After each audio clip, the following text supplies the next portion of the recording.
Good day to you viewers. I don't know whether it's morning or afternoon now, because I did start in the morning, but I've been on the phone to Neil Jones for over an hour, getting some totally different settings dialed in on my Manticore so I can run it as high as about 30 odd, 31 on the sensitivity. Not used to it, but I'll see how it goes. Brand new to them settings. We got Jimmy out of us today. Haven't seen Jimmy for a while, and I've just popped a musket ball. And these settings are working, but the audio's new to me, and the 2D screen wrap, it's more like muddly on these settings. It's not as precise, but he did say just stick with it for a bit and see how you get on. So maybe not as much precision on the screen, but I think we're going to get more depth with these. That's the idea. Well, viewers, I once lent Jordan Button a Deus One. He'd never tried it before, and straight away in his hands within moments he found a silver hammered coin. Half an hour or so on Neil Jones's Minelab settings, Manticore settings, I am on the gold. I'm on a gold hammered coin, and this isn't a promo for Neil's settings. They're definitely not for everyone. Not everybody's gonna believe that you can run on 31 sensitivity easy enough and beyond, but you can if you know. It took 40 minutes at least, best part of an hour, for Neil to talk me through it all, because I'm a bit slow, unlike him, even though he's slow and low. I'll show you this now. It's only part of one, but it's gold hammered. There you go. I haven't tried to straighten it. Like I say, it is only part of one. But you know what? My other 3 gold hammers were all complete. This is the first time I've found part of one. And I always thought if I only found a scrappy bit of one, it's not going to be as good as buzz. But you know what? It actually is. Now I'm finding it, and I've done it. This does count as gold hammy number 4 for me, gold coin number 8. Absolutely. Oh, I'm buzzing, absolutely buzzing. And it came in at about number 17 on the Manticore, this bit of gold coin. Definitely a hammered as well. No mistaking the shine of that now, is there? Let me get it straight. Some of you coin experts will know what that is, probably from that inner pattern of the curved lines. Is it a gold quarter noble or something? Possibly. Yeah, so since I've got home I found out that's the coin. It's a quarter gold noble of Edward III. So you can see the details there about the coin.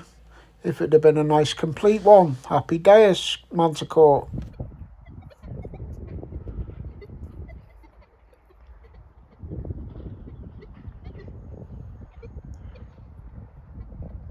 Beautiful yellow ancient coin. Happy, happy, happy. Well, these new settings are still doing all the old stuff. They're still picking up all the little small pieces, the little buttons and that. I've phoned Neil up. I've told him I've found the hammered gold with his settings straight away. He's buzzing. I did explain to him the target trace on the screen is not as crisp and precise with the settings. He said don't even look at it, just go on your audio stick. Keep in mind this is setting up for depth on even the tricky Roman spots. So if I've got to sacrifice a nice crisp trace on the screen and just go by my ear, I will do. I've just remembered something. Last time I was at this farm a few days ago, I was coming off it. I think I found a piece of a hammered coin, a little one, and a few bits. And there was 6 magpies in the field. And it's like, that's 6 for gold. I'll walk over there to that spot where they are now, but I don't want to disturb them and I'm a bit tired. So I thought hopefully next time I come to the farm I'll get gold. Forgot all about it, it's just popped into my head. Magpies were a precursor to gold. 6 of them it wasn't 5, it wasn't 7, it wasn't 1, 6 for gold. I've come back next time and I'm on it. It really struck me the other day seeing the 6, so I took this photo, but now I'll zoom in on it. Look, there's the 6 magpies I'm talking about. Right, Jimmy's just come over and he said he was glad he persevered with this signal and he had to smash it out the clod, and it's the top of a Saxon pinhead. And these are a beautiful piece of history. Well done, Jim, and well done persevering and not thinking it was just a little tiny bit of a pistol shot. Yeah, nice. His little pinhead. I'm happy with that. You happy? I'm over the moon. I reckon I'm about 80 subs short of 6,000 subscribers, Jim. If you go like that, I'll put you on the front cover of the video. That's it. I will get 100 subs. 100 subs off that, mate. I like this one. I'm gonna tempted to call it a bag seal. I think that's got the number 21 on it in Roman numerals. But look at that. One of the best bag seals I've ever found, because it's just got archaic designs on it, a bit like the hammered coins, hasn't it? I like that. That is definitely not bag seal wanker territory. This is more like bag seal royalty. I bet you that's 1600s or something. RH, I think. Happy Deus Manticore bag seal. Jimmy's just found this sort of leather mount. It's got a nice design. I've not seen one like that before myself. Some sort of stud for leather or something maybe. Well, this is only a bit of lead, but you can see that if I want to dig the low numbers, these new settings are not missing nothing either. So they should be good for things like Roman minims and ancient gold and silver this little small coins like the quarter staters and skeets and stuff.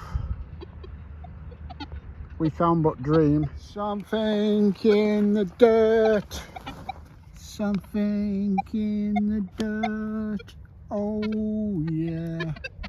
That was a bit of Nirvana when Kurt Cobain was still into his metal detecting before he got into the smack. He actually wrote that about metal detecting, that song. There you go, something in the dirt in it. I'll tell you what, I could tell there was something nice about this button, but I couldn't make out what, but it just got my eye in. Look at that. There's a crown there. That's an early military button, Bazza.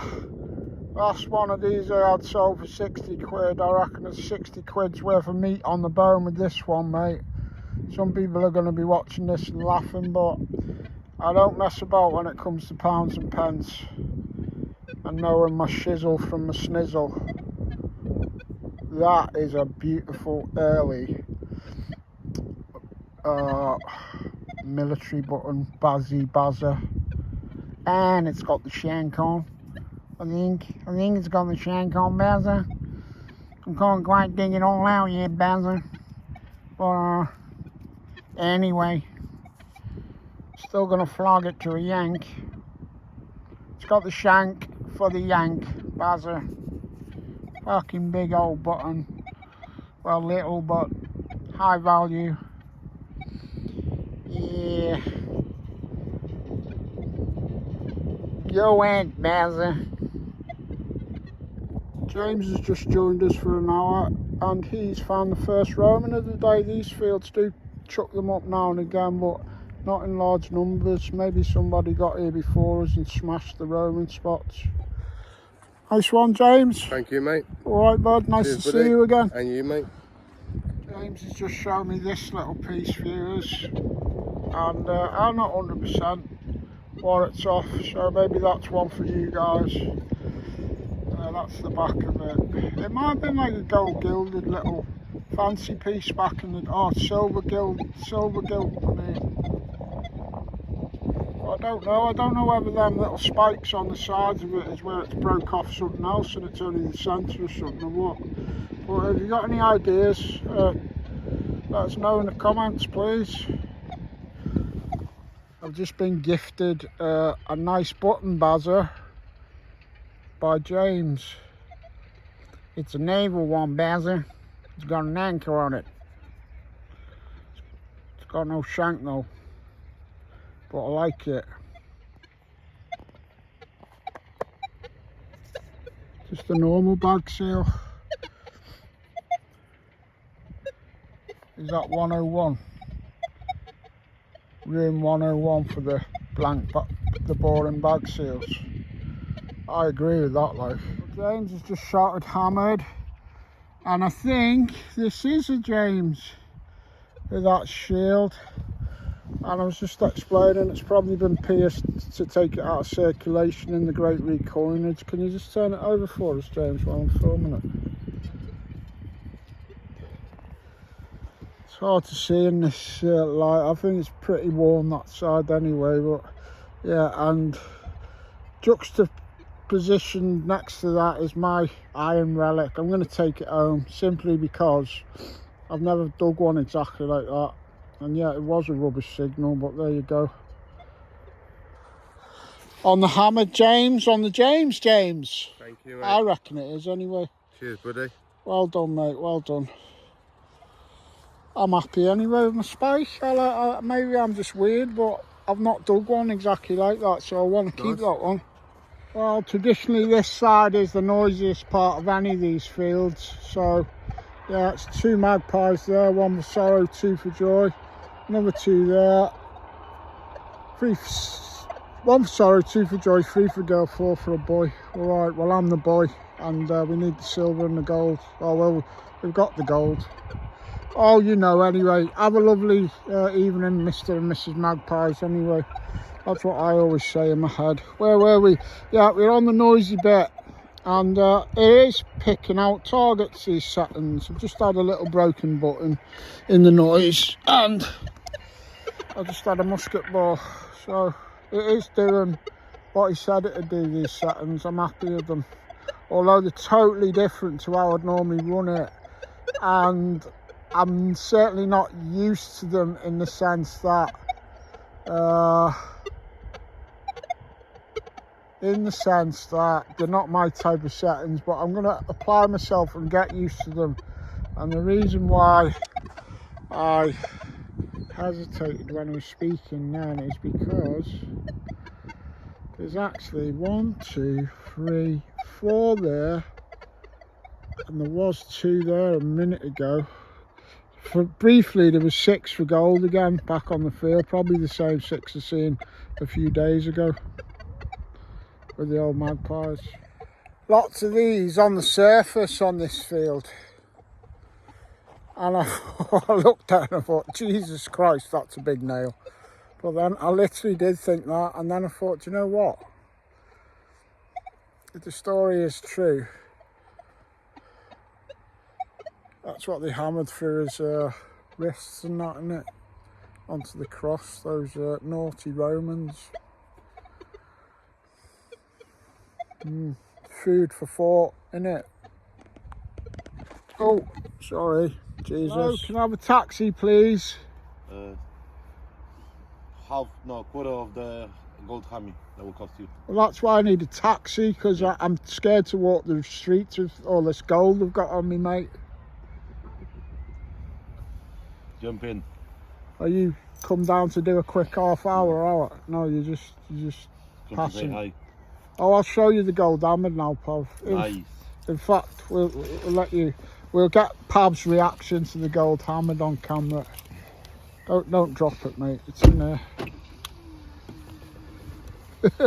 Yeah, there you go. Runs away and leaves his taxi. Yeah, fuck the taxi. It's in that end, I think. What? That's a nice little seal, that. But I think Where is it's it? next to it. It's like, oh yeah. It's only a little bit, like a cut quarter. Yeah. Nice though, isn't it? Wow. Would have been better if it was 4. Or 7. Yeah. That's hammered coin number 4, gold coin number 8 for me. Nice. Yeah. All right, bud. What do you think, Pav? No, it's shit, mate. Yeah, it's not bad, is Proper it? shit. No, I'm joking. Beautiful. The mega cool Anglo Celtic sticker. Yes. And these dyslexic. Is that Polish for Deus? Yeah. And I still didn't give you the car for the sticker. You remember when you said you give me the sticker when I'm gonna give you my car? Oh yeah. Daddy's on the gold till. She's not interested. She's too busy eating her food. Bunty used to like it when I was on the gold. I did straighten some of this in the field, but I might have straightened it and reinforced one of the folds as well. There's a fold here somewhere. I've just took out the fold at the bottom there. That, like, I've done some of it out in the field, and I've just this minute took out that very bottom bit with the bit of a slice in it at the bottom there. That was folded in on itself, but I know there's another fold that I'll just sit here. That is tightly folded in on itself. Oh, I know it's not going to do anything to it, like, really, but I'm going to try and at least unfold it. That might break, but I'm just going to go with it because gold is malleable. And yeah, let's see if we can get that last one out. That was the one by my nail that I've just took out this minute.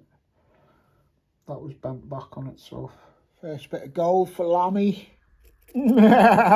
Thank you, Steve. Go and get the rest of it. All right, son.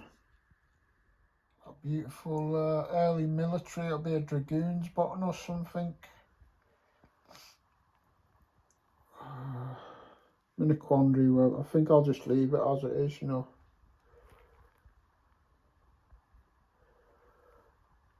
Leave it as it is because I could make it worse.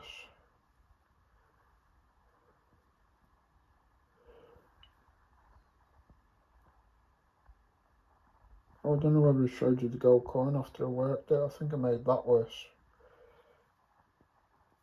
Love that button though. So, I picked it up with some tongs that had a bit of burnt beef on the end of or something.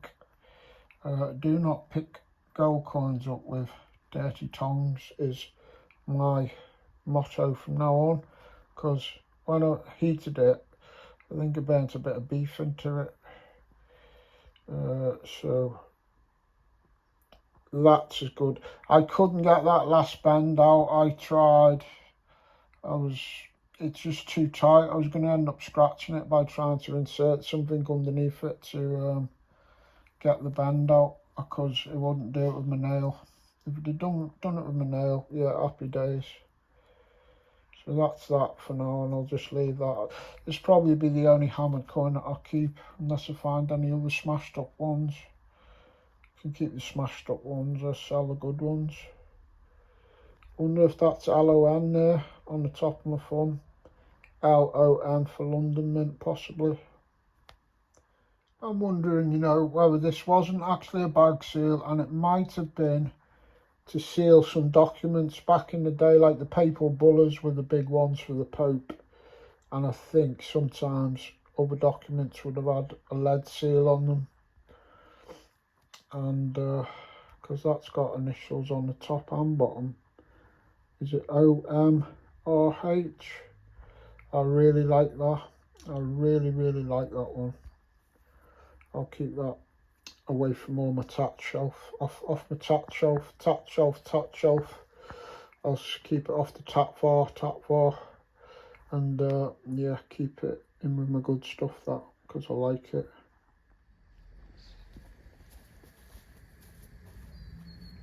I didn't do a gold dance out in the field.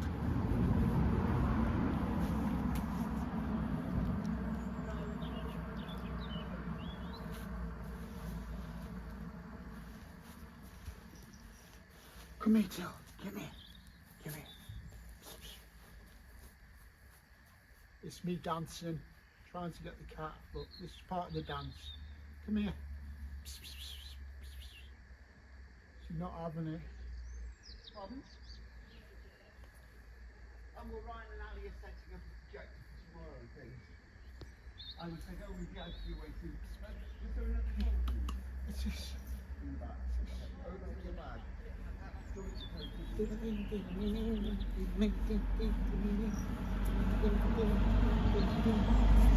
Fuck the passers-by. Right, Billy. Is that your dance as well? Thanks, love. Don't know what I'd do without you. Hello? Are you still there?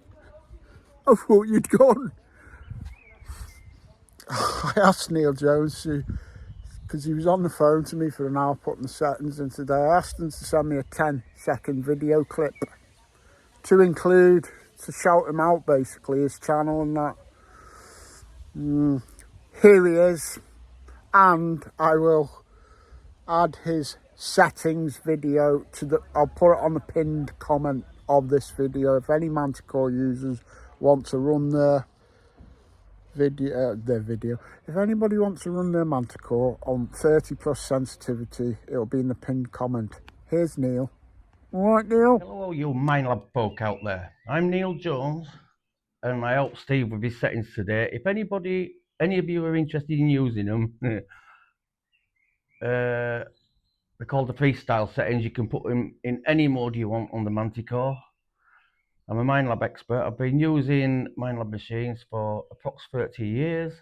I was one of the main testers for the Equinox, which I helped test and develop for 2 years, and then the Manticore for a year before they came out.